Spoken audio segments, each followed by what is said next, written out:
Saudi, அமீரகம், கத்தாரில் இனி வாழ முடியாது. ஈரானால் அலறும் அரபு நாடுகள். இது மட்டும் நடக்கக்கூடாது. ஈரான் மீது அமெரிக்காவும் இஸ்ரேலும் உக்கிரமாக தாக்குதல் நடத்தி வருகின்றன. இதனால் ஈரான் நிலைகுலைந்து போயுள்ளது. சவுதி அரேபியா, கத்தார், ஐக்கிய அரபு நாடுகளுக்கு ஈரானால் எச்சரிக்கை மணி அடிக்கப்பட்டுள்ளது. அமெரிக்கா, இஸ்ரேல் உள்ளிட்ட நாடுகளின் தாக்குதலில் இருந்து தப்பிக்க ஈரான் தன்னை காப்பாற்றிக் கொள்ள எந்த எல்லைக்கும் செல்லலாம் என கூறப்படுவதால் தற்போது அரபு நாடுகள் அலறத் தொடங்கியுள்ளன. குறிப்பாக ஈரான் போரில் இந்த ஒரு விஷயம் நடந்தால் அங்கு மக்களே வாழ முடியாத நிலை ஏற்பட்டு வரும். அமெரிக்காவும் இஸ்ரேலும் சேர்ந்து ஈரான் மீது போர் தொடுத்து வருகின்றன. நாளுக்கு நாள் போர் தீவிரமாகி வருகிறது. இன்று 6வது நாளாக போர் உக்கிரமடைந்துள்ளது. இதற்கு ஈரானும் பதிலடி கொடுத்து வருகிறது.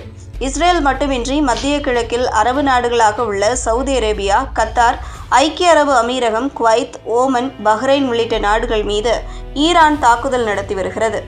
இந்த நாடுகள் அமெரிக்காவின் நட்பு நாடுகளாக உள்ளன. அதோடு அமெரிக்காவின் விமானப்படை தளம், இராணுவ தளம், கடற்படை தளங்கள் இந்த நாடுகளில் உள்ளன. இதனால்தான் ஈரான் இந்த நாடுகளை குறிவைத்து தாக்கி வருகிறது. மேலும் ஈரான் தனக்கு சொந்தமான ஹார்முஸ் ஜலசந்தி எனும் கடல் வழி பாதையை மூடியுள்ளது. அந்த வழியாக செல்லும் கச்சா எண்ணெய் கப்பல்களை தாக்கி வருகிறது. இதன் வழியாகத்தான் கச்சா எண்ணெய், LNG கேஸ் உள்ளிட்டவை பிற நாடுகளுக்கு செல்ல வேண்டும். தற்போது அதனை ஈரான் தடுத்துள்ளது. இதனால் சவுதி அரேபியா, கத்தார், ஐக்கிய அரபு அமீரகம், குவைத், பஹ்ரைன் உள்ளிட்ட நாடுகள் பிரச்சனையை எதிர்கொண்டுள்ளன. இது ஒருபுறம் இருக்க தற்போதுதான் திடுக்கிட வைக்கும் தகவல் வெளியாகியுள்ளது. அதாவது மத்திய கிழக்கில் போர் உக்கிரமாகும் போது கச்சா எண்ணெய் விநியோகம் பாதிக்கப்படும் என்று உலகமே அஞ்சுகிறது. ஆனால் அதைவிட பெரிய ஆபத்து அந்த நாடு மக்களின் குடிநீர் ஆதாரங்களுக்கு ஏற்படும் சான்ஸ் அதிகரித்துள்ளது. அதாவது போரில் அரபு நாடுகள் இந்த வர்த்தகம் தடைபடுவதை விட ஈரானின் அடுத்த கட்ட தாக்குதலைத்தான் கண்டு அஞ்சுகின்றன. ஏனென்றால் இந்த நாடுகள் செல்வ வளமிக்க பணக்கார நாடுகளாக உள்ளன. ஆனால் இந்த நாடுகளில் ஆறுகள் கிடையாது. பாலைவனங்களும் கடலும் தான் சுற்றி உள்ளன. இதனால் இந்த நாடுகள் தங்களின் குடிநீருக்காக கடல் நீரை தான் உப்பு நீராக்கி பயன்படுத்தி வருகின்றன. இன்னும் சொல்ல போனால் மத்திய கிழக்கு நாட்டு மக்கள் தங்களின் குடிநீர் தேவையில் 90% வரை கடல் நீரை குடிநீராக்கும் திட்டத்தின் கீழ்தான் பெற்று வருகின்றனர். இதற்காக ஒவ்வொரு நாடுகளும் கடல் நீரை குடிநீராக்கும் கட்டமைப்புகளை அமைத்து அதிலிருந்து குடிநீரை எடுத்து பயன்படுத்தி வருகின்றன. Saudi Arabia, Kuwait, Bahrain, Qatar, ஐக்கிய அரபு எமிரேட்ஸ், ஓமன் உள்ளிட்ட நாடுகளில் வசிக்கும் மக்கள் கடல் நீரை குடிநீராக்கிதான் பயன்படுத்தி வருகின்றனர். இந்த நாடுகள் தற்போது ஈரானால் தாக்குதலுக்கு உள்ளாக்கப்பட்டுள்ளது. இதில் குவைத், கத்தார், ஐக்கிய அரபு எமிரேட்ஸ் போன்றவை தங்கள் குடிநீர் தேவைக்கு முழுமையாக கடல் நீரை குடிநீராக்கும் அமைப்புகளை சார்ந்துதான் உள்ளன. இதில் துபாய் நகரமும் அடங்கும். சவுதி அரேபியாவை எடுத்துக்கொண்டால் தலைநகர் ரியாத் கடல் நீரை குடிநீராக்கும் அமைப்பை சார்ந்து இயங்கி வருகிறது.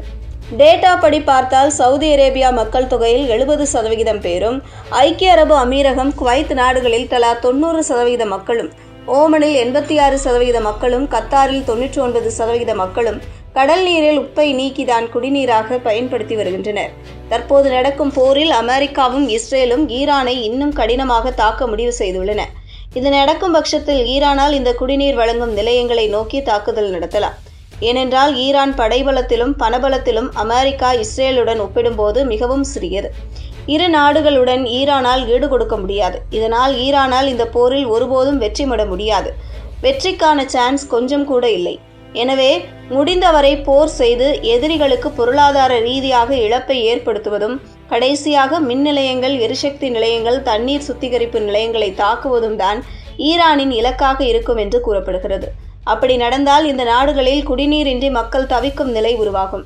அதோடு போர்க்காலம் என்பதால் உடனடியாக பிற நாடுகளும் உதவிக்கு செல்ல முடியாது.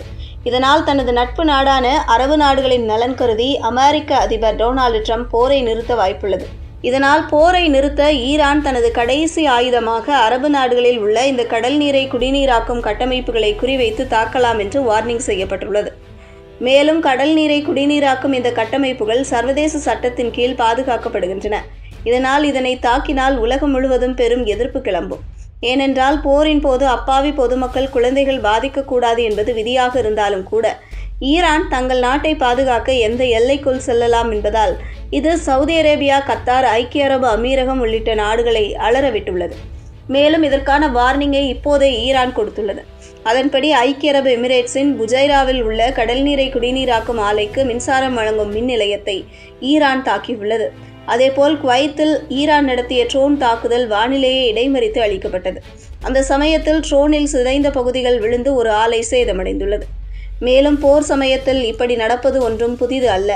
கடந்த 1991 சதாம் ஹுசைனின் ஈராக் படைகள் குவைத்தில் முக்கிய எண்ணெய் குழாய் ஒன்றின் வால்வுகள் வேண்டுமென்றே திறந்து கச்சா எண்ணெயை பாரசீக வளைகுடாவில் கலந்தன.